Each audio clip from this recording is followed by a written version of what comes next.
Hi, I'm Melina Parasso and welcome to Expert Village. In this series, we're going to talk about turning regular, boring old jeans into funky bell bottoms.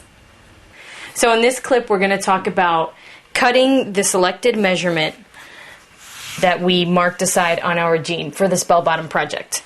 So here we have the 15-inch mark where we marked off, and we're going to take our scissors, and hopefully you have fabric scissors.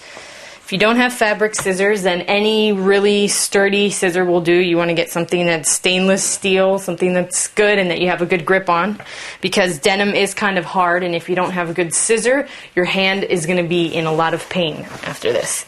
So we are going to cut along the seam line, and what you want to do is you actually want to cut right next to the seam line.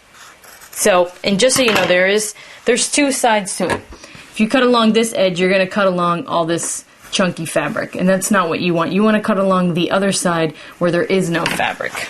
So we're just going to cut all the way up to our 15-inch mark, and there's going to be about 1/4 of an inch border left between the seam and what you chopped, and that's fine. And you want to go ahead and cut all 4 slices, 2 on each leg.